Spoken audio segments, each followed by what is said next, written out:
क्या आप जानते हैं कि ऑस्ट्रेलिया जैसे देश में एक ऐसे भयंकर घटना को अंजाम दिया गया जिसने वहां के सुप्रीम कोर्ट के जज तक को सोचने पर मजबूर कर दिया। आज की कहानी ऐसे एक केस के बारे में है जब एक जीवित इंसान को सीधे जमीन के अंदर दफन कर दिया गया। नमस्कार दोस्तों, तो क्या हाल चाल है आपके। Today's topic is jasmine Kaur case. ये कहानी शुरू होती है ऑस्ट्रेलिया के सबसे खूबसूरत शहरों में से एक एडिलेड शहर से। यहीं इसी शहर में इंडियन ओरिजिन के पति पत्नी रहा करते थे। कहानी 2021 की है। 6 मार्च की सुबह सुबह ही ये कपल एडिलेड के अपने लोकल पुलिस स्टेशन जाते हैं और एक लड़की के गुमशुदगी की रिपोर्ट दर्ज कराते हैं। ये लड़की इनकी रिश्तेदार थी और इंडिया से यहाँ पर नर्सिंग की पढ़ाई करने के लिए आई थी। लड़की का नाम था जस्मीन कौर। पति पत्नी पुलिस से कहते हैं कि जस्मीन पिछली रात यानी 5 मार्च से ही लापता है। हमें लगा कि वो अपने दोस्तों के साथ पार्टी कर रही होगी, किसी दोस्त के फंक्शन में गई होगी, लेकिन ऐसा करने से पहले वो फ़ोन कर देती, पर उसने ऐसा नहीं किया। जब देर रात तक वो घर पर नहीं आई तो हमने उसे कॉल किया, लेकिन उसका फ़ोन स्विच ऑफ था। शायद वो फ़ोन डिस्चार्ज हो। जब वो सुबह तक घर पर नहीं आई तो हमने उसे वापस से कॉल किया, लेकिन अभी भी उसका फ़ोन स्विच ऑफ था। फिर हमने उसके काम करने वाली जगह पर, उसके दोस्तों से, उसके कॉलेज से, जहाँ जहाँ वो जाती थी या जा सकती थी, करीब करीब सारी जगहों पर पता कर लिया, लेकिन वो कहीं पर भी नहीं थी। जस्मीन के ये रिश्तेदार काफ़ी परेशान हालत में ये सारी चीज़ें बता रहे थे। पुलिस इनसे जस्मीन के बारे में और भी डिटेल्स पूछती है, जैसे कि वो कैसी दिखती थी, उसने कैसे कपड़े पहने होंगे, वो पब्लिक ट्रांसपोर्ट से ट्रैवल करती थी या उसकी खुद की गाड़ी थी, और वो कौन कौन से रास्ते से अक्सर आया जाया करती थी। पति पत्नी और पुलिस के बीच और भी बातें होती हैं। वैसे जस्मीन कौर का मूल रूप से निवास स्थान भारत के पंजाब राज्य का था। पूरा परिवार यहीं पर रहता था, लेकिन ज़्यादातर जो रिश्तेदार थे वो फॉरेन देशों में ही रहते थे। जस्मीन की स्कूलिंग यही पंजाब से ही हुई थी। बचपन से ये पढ़ाई में काफ़ी अच्छी थी, महत्वाकांक्षी लड़की थी। इसके बड़े बड़े सपने थे। इसे एक चिकित्सक के तौर पर लोगों की सेवा करने का भी बहुत शौक था, इसलिए इसके मन का झुकाव धीरे धीरे नर्सिंग की पढ़ाई की तरफ आने लगा। इन्होंने कहीं से सुना कि ऑस्ट्रेलिया देश में नर्सिंग की पढ़ाई काफ़ी अच्छी होती है। इसके बाद ये अपने माँ से इस बारे में बात करती हैं। पहले तो माँ ने इनको ऑस्ट्रेलिया भेजने से साफ तौर पर मना कर दिया कि वहाँ कहाँ जाओगी, कैसे रहोगी, अकेले रहना ठीक नहीं है, घर से दूर मत जाओ। फिर जस्मीन अपनी माँ को कन्विंस करने की कोशिश करती है, इनको समझाती है, थोड़ी जिद भी करती है। माँ को याद आया कि इनके एक करीबी रिश्तेदार ऑस्ट्रेलिया देश में भी रहते हैं। ये तो वैसे ही अपनी बेटी को अकेले कहीं दूर जाने नहीं देना चाहती थी, लेकिन यहाँ ऑस्ट्रेलिया में करीबी रिश्तेदार थे तो माँ की टेंशन थोड़ी कम होती है। स्कूल की पढ़ाई पूरी करने के बाद जस्मीन ऑस्ट्रेलिया के एडिलेड शहर अपने एक रिश्तेदार अंकल आंटी के घर पर आ जाती है। वैसे जस्मीन के घर की फाइनेंशियल कंडीशन कुछ खास अच्छी नहीं थी, इसलिए इन्होंने सोचा कि क्यों ना अपने खर्च के लिए पार्ट टाइम जॉब ही कर लिया जाए। घर वालों पर इसके जेब खर्च का दबाव भी कम पड़ेगा। आगे चलकर जस्मीन को यहीं एडिलेड के नॉर्थ प्लिम्पटन में southern cross care old age home यानी वृद्धाश्रम में जॉब मिल जाती है। यहाँ पर इन्हें इनका पसंदीदा जॉब मिल गया, जो था नर्स के तौर पर बूढ़े लोगों की सेवा करना, उनकी जांच करना, और साथ में इन्हें खर्च के लायक थोड़ी बहुत सैलरी भी मिल जाती थी। जस्मीन बहुत खुश थी। ऑस्ट्रेलिया में रहने को रिश्तेदार का घर मिल चुका था। दिन भर ही अपना पढ़ाई वगैरह करती थी, फिर एक तय समय में ओल्ड एज होम आ जाती थी और रात के 10 बजे शिफ्ट खत्म होने के बाद ये घर चली जाती। इनके पास एक कार भी थी, ये इसी कार से ट्रैवल करती थी। सब कुछ सही चल रहा था। अब आता है साल 2021 का समय। जस्मीन का रोज का नॉर्मल रूटीन था, सुबह में पढ़ाई करना और शाम को पार्ट टाइम जॉब करना। 5 मार्च 2021 को भी ये ऐसे ही अपना पार्ट टाइम जॉब करने के लिए जाती है। इसने अपनी कार उसी पार्किंग एरिया में खड़ी कर दी जहाँ पर ये पहले किया करती थी। सब कुछ नॉर्मल था। अब रात के करीब 10 बजे जस्मीन का शिफ्ट खत्म होता है। इसके बाद ये अपना सामान वगैरह पैक करके ओल्ड एज होम से बाहर निकलती है। उधर इसके अंकल और आंटी रोज की तरह जस्मीन का घर पर इंतजार कर रहे थे कि अब बेटी घर आएगी। धीरे धीरे 10 से 11 बजा, 11 से 12, 12 से 1, लेकिन जस्मीन घर पर नहीं पहुंची। अब जस्मीन के अंकल इसे कॉल करते हैं, लेकिन इसका फ़ोन स्विच ऑफ था। सोचा कि बेटी का फ़ोन डिस्चार्ज हो गया होगा। वो अभी तक घर पर नहीं आई, इसका मतलब वो अपने दोस्तों के साथ नाइट आउट पर गई होगी, किसी दोस्त ने पार्टी दी होगी। ऐसा इन्होंने इसलिए सोचा क्योंकि जस्मीन कभी कभार ऐसा करती थी, रात को लेट आती थी, लेकिन ऐसा करने से पहले वो जरूर से अपने अंकल या आंटी को कॉल कर देती थी कि मैं आज लेट आऊँगी, दोस्तों के साथ हूँ। पर आज 5 मार्च की रात को इसने घर पर कॉल नहीं किया और अंकल ने कॉल लगाया तो फ़ोन बंद था। ये लोग जस्मीन के घर आने का वेट कर रहे थे, लेकिन जब सुबह तक ये घर पर नहीं आई तो चिंतित होकर अंकल आंटी ने अपने लोकल पुलिस स्टेशन में जाकर मिसिंग कंप्लेन कर दी। पुलिस केस को दर्ज करती है और तुरंत ही केस को सीरियस लेती है। क्योंकि मामला दूसरे देश की लड़की का था। ऊपर से ये भी कि गायब होने के शुरुआती समय बहुत अहम होते हैं। अगर सही से ढूंढा गया तो मिल सकती है, लेकिन जैसे जैसे समय गुजरता है वैसे वैसे गायब हुए इंसान के मिलने की संभावना भी कम होती जाती है। यहाँ एडिलेड की पुलिस इस बात को अच्छे से समझ रही थी, इसलिए इन्होंने तुरंत अपनी एक टीम का गठन किया और इन्वेस्टिगेशन शुरू कर दिया। ये लोग सबसे पहले उस जगह पर जाते हैं जहाँ पर आखिरी बार जस्मीन दिखी थी, यानी southern cross care old age home. Police यहाँ पर आई और लोगों से पूछताछ की। सबने बस एक ही बात बोली कि जस्मीन रोज की तरह काम करने के बाद रात के 10 बजे यहाँ से निकल गई थी। पुलिस ने सोचा कि अगर वो यहाँ से चली गई तो गई कहाँ। ओल्ड एज होम के स्टाफ के अनुसार उसका मूड नॉर्मल था, जैसा वो रहती थी। उसके चेहरे से ऐसा कुछ नहीं लगा कि वो परेशान हो, टेंशन में हो या कुछ और। किसी से कोई लड़ाई झगड़ा भी नहीं हुआ था, सबसे हंसी मजाक करती थी, घुल मिल कर रहती थी। पुलिस के दिमाग में आया कि जस्मीन अपनी कार से ही यहाँ पर आती जाती थी, कल भी वो शायद अपनी कार से ही आई होगी। इसके बाद ओल्ड एज होम का पार्किंग एरिया चेक किया जाता है। यहाँ पर जस्मीन की कार अपनी जगह पर खड़ी थी। जब जस्मीन ने यहाँ पर कार लाकर खड़ी की तब से ही ये इसी जगह पर पार्क है, किसी ने इसे हटाने की कोशिश नहीं की। ये कार देखकर पुलिस भी चौंक जाती है। अंकल आंटी ने भी कार को पहचान लिया। कार के नंबर प्लेट से भी पता चला कि ये इन्हीं की कार है। यहीं बाहर थोड़ी दूर एक सीसीटीवी कैमरा भी लगा था। पुलिस इसे पिछली रात के टाइमिंग के हिसाब से चेक करती है। वैसे यहाँ का एरिया उतना बिजी नहीं रहता था, कम ही लोग आते जाते थे। 4 व्हीलर गाड़ियाँ भी केवल गिनती भर ही यहाँ से गुजरती थीं। जिस समय जस्मीन ओल्ड एज होम से बाहर निकलती है उसी टाइम के हिसाब से सीसीटीवी में तेजी से चलती हुई गाड़ी कैद हुई। ये मेटालिक कलर की कोमोडोर थी। ये गाड़ी कहाँ से आई और किधर गई किसी भी कैमरे में कैद नहीं हुआ। क्या ये इत्तेफाक था या कोई प्लान? गाड़ी को ध्यान से देखने पर इसमें केवल एक ही आदमी नजर आया जो गाड़ी को चला रहा था। जस्मीन इसमें कहीं नहीं दिखी। पर इस गाड़ी को अवॉइड नहीं कर सकते क्योंकि इसकी टाइमिंग जस्मीन के बाहर आने की टाइमिंग से मैच कर रही थी। पुलिस की एक टीम गाड़ी के बारे में पता लगाना शुरू करती है। अब तक अंकल और आंटी ने भारत में फ़ोन करके जस्मीन के माताजी को भी बेटी की गुमशुदगी के बारे में बता दिया। ये भी बहुत परेशान होती हैं क्योंकि इनका भी कॉल बेटी को नहीं लग रहा था। इसके बाद जस्मीन की माँ और भाई बहन भी ऑस्ट्रेलिया के लिए निकल पड़ते हैं। 7 मार्च तक पुलिस को उस गाड़ी के बारे में पता चल गया। गाड़ी का ओनर ज़्यादा दूर नहीं रहता था। पुलिस ओनर से पूछताछ करने के लिए उसके एड्रेस पर जाती है। इसको ढूंढ कर पूछताछ करते हैं। कार ओनर ने बताया कि परसों रात को यानी 5 मार्च को इनके एक रूममेट ने गाड़ी को कुछ काम के लिए लिया था। 5 मार्च की रात गाड़ी इसके ही पास थी। रूममेट का नाम था तरिकजोत सिंह। ये लड़का केवल 20 साल का था और यहीं पर रहकर पढ़ाई करता था। आगे पता चला कि ये जस्मीन को जानता था, इसकी उससे दोस्ती थी। तरिकजोत ने भी ये बात कंफर्म की कि 5 मार्च की रात में यही गाड़ी में बैठा हुआ था, ड्राइव कर रहा था। लेकिन इसने रास्ते में कहीं भी जस्मीन को नहीं देखा। वैसे भी इसको जस्मीन से मिले कई महीने हो चुके थे। इनकी दोस्ती भी कुछ खास अच्छी नहीं थी। पुलिस को यहाँ से कुछ अजीब नहीं लगा। बातचीत करने के बाद ये लोग यहाँ से चले जाते हैं। पर पुलिस तो पुलिस होती है, इस तरिकजोत पर आसानी से भरोसा नहीं कर सकते हैं।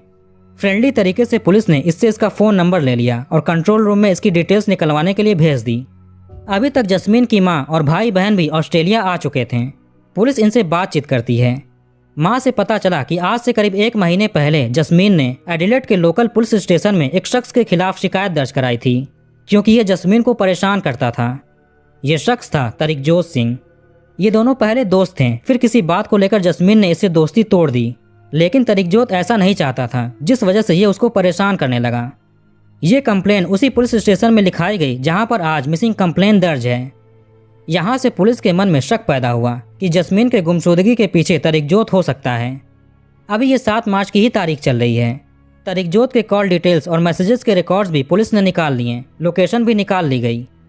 तरिकजोत सिंह के अनुसार ये 5 मार्च की रात को जस्मीन से नहीं मिला, भले ही वो उस रास्ते से गुजरा हो, पर इसकी लोकेशन जस्मीन की लोकेशन से मैच कर रही थी। कुछ दूर दोनों की लोकेशन सेम थी, फिर अचानक ये गायब हो गई। दोनों की लोकेशन एक साथ गायब हुई थी। इसके कॉल डिटेल्स और मैसेजेस से भी कुछ शक पैदा करने वाली चीज़ें मिलती हैं। मैसेज में तो तरिकजोत ने जस्मीन को धमकी भी दिए थे। शक के आधार पर पुलिस इसे पुलिस स्टेशन लेकर आती है और अच्छे से पूछताछ करती है। पुलिस के सवालों और इनके द्वारा खोजे गए एविडेंसेस से तरिकजोत टूट जाता है और कहता है कि मुझे पता है जस्मीन कहाँ पर है। वो किसी चीज़ से बहुत परेशान हो चुकी थी, जिस वजह से उसने खुद की ज़िंदगी समाप्त कर ली। मैंने उसे समझाने की बहुत कोशिश की पर उसने नहीं सुना। वो सब कुछ देखकर मैं डर गया क्योंकि केवल मैं ही वहाँ पर मौजूद था। कहीं उसके कत्ल का इल्ज़ाम मेरे ऊपर ना आ जाए, इसलिए मैंने उसे एक सुनसान जगह पर ले जाकर दफन कर दिया। मेरा उसके मृत्यु से कोई भी लेना देना नहीं है, वो किसी और चीज़ से परेशान थी। वैसे जस्मीन ने खुद का कत्ल किया या किसी और ने किया, इस बात की पुष्टि तभी हो सकती है जब जस्मीन का शव मिले। इसके बाद तरिकजोत सिंह पुलिस को उस जगह के बारे में बताता है जहां पर इसने जस्मीन को दफन किया। ये जगह थी साउथ ऑस्ट्रेलिया का फ्लिंडर्स माउंटेन रेंज। ये पूरा पहाड़ी और रेगिस्तानी इलाका है, यहाँ बहुत कम लोग रहते हैं। 8 मार्च की सुबह में एडिलेड की लोकल पुलिस और हाई ऑफिशियल्स तरिकजोत को लेकर बाई रोड यहाँ के लिए निकलते हैं। ये जगह उस ओल्ड एज होम जहाँ से जस्मीन गायब हुई थी, वहाँ से करीब 645 किलोमीटर दूर है। करीब 4 से 4.5 घंटे का रास्ता है। सबको पता था कि जस्मीन ज़मीन के अंदर दफन है, इसलिए ये लोग अपने साथ खुदाई करने वाली चीज़ें और कुछ मजदूर भी लेकर गए थे। एक लंबे सफ़र के बाद पुलिस इस जगह पर आती है। यही मोरालाना क्रीक था, जहाँ पर गाड़ी खड़ी की गई थी। उससे करीब 100 मीटर दूर नीचे की ओर यहाँ कुछ पेड़ वगैरह भी लगे हुए थे। तरिकजोत यहाँ पर आकर एक पेड़ के नीचे इशारा करता है। इसके इशारा करते ही वर्कर्स धीरे धीरे ज़मीन की खुदाई शुरू कर देते हैं। थोड़ी बहुत खुदाई के बाद पुलिस को यहाँ से एक शव बरामद होता है। 5 मार्च को जस्मीन गायब हुई थी और 8 मार्च को ये शव मिला। चेहरा काफ़ी हद तक पहचानने लायक था। जस्मीन के लोकल गार्जियन ने जिस तरह के कपड़ों वगैरह की बात की थी, शव ने वही कपड़े पहने हुए थे। देखने से लग गया कि यह जस्मीन का शव है। इनके गले पर हल्का सा कट का निशान था। दोनों हाथ पीछे केबल टाई से बंधे हुए थे। पैर भी इन्हीं केबल टाई से बांधा गया था। आंखों पर पट्टी लगाई गई थी ताकि ये कुछ देख ना सकें। इसके बाद शव को पोस्टमार्टम के लिए भेज दिया जाता है। पुलिस यहाँ पर और भी छानबीन करती है, जिससे यहाँ से जस्मीन के काम करने वाली जगह के आईडी कार्ड, इसके जूते और कपड़े के कुछ हिस्से बरामद होते हैं। इसके बाद आगे पुलिस तरिकजोत सिंह को ऑफिशियली गिरफ्तार कर लेती है। इसके ऊपर जस्मीन को किडनैप करने का चार्ज लगता है। वैसे ये लगातार कह रहा था कि जस्मीन ने स्वयं अपनी जान ली, इसका इसमें कोई भी हाथ नहीं है। उल्टा ये इसको ऐसा करने से रोक रहा था। अब तक पुलिस उन रास्तों के बारे में जान चुकी थी जहां से जस्मीन किडनैप हुई थी और जहां पर उसे दफन किया गया था। इसके बाद पुलिस सारे रास्ते भर में जितने भी सीसीटीवी कैमरे लगे थे, पेट्रोल पंप से लेकर दुकानों तक, हर एक के फुटेजेस देखे जाते हैं। एक कैमरे में तरिकजोत किसी स्टोर में जाते हुए दिखता है। अब पुलिस स्टोर के अंदर के फुटेजेस चेक करती है। पता चला कि ये लड़का यहाँ से वही चीज़ें खरीद रहा था जो जस्मीन के ऊपर यूज़ किए गए थे, जैसे कि वो केबल टाइस, जमीन खोदने के लिए शॉवेल, काले रंग के ग्लव्स जिससे वो अंधेरे में दिखे ना और फिंगरप्रिंट्स भी ना बने। ये 5 मार्च के ही दिन सारी चीज़ें खरीद रहा था और जस्मीन के किडनैपिंग से पहले। वैसे ये सारी इन्वेस्टिगेशन 8 मार्च की ही है। लोकल पुलिस के साथ वहाँ की इन्वेस्टिगेटिव एजेंसी की कई अलग अलग टीमें इस केस में इन्वेस्टिगेशन कर रही थीं। कुछ का काम था ग्राउंड लेवल पर काम करना, कुछ का फॉरेंसिक चीज़ों पर और कुछ टेक्निकल एरिया जैसे सीसीटीवी और कॉल डिटेल्स चेक करना। कुछ टीमें लोगों से पूछताछ कर रही थीं और कुछ तरिकजोत से इंटेरोगेट कर रही थीं। ये 20 साल का लड़का जस्मीन के उस हर्ष से साफ इनकार कर रहा था। इसने तो बस उसे दफन किया और कुछ भी नहीं। जीवन तो उसने खुद से लिया था। इसी 8 मार्च की शाम तक जस्मीन की पोस्टमार्टम रिपोर्ट भी आ जाती है। इसमें सामने आया कि जस्मीन के गले पर हल्का सा कट का निशान था, केवल चमड़ी ही थोड़ी सी कटी हुई थी। इससे इसकी मृत्यु नहीं हो सकती।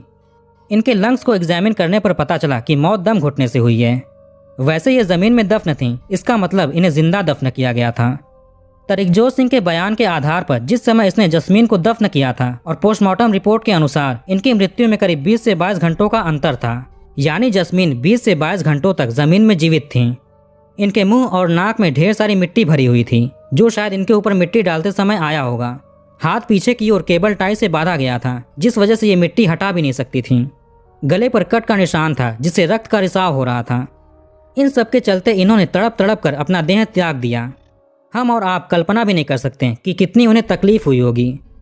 तरिकजोत भी मानता है कि दफन करते वक्त जस्मीन की सांसें चल रही थीं और ये बात इसे अच्छे से पता थी। ये किसी भी एंगल से स्वयं किया गया कत्ल नहीं था, बल्कि किसी और ने यह किया। पर यहाँ तरिकजोत लगातार कत्ल से इनकार कर रहा था। पुलिस बारी बारी सारे सबूत और गवाह इकट्ठे कर रही थी। लोगों में इस खबर को लेकर बहुत गुस्सा था।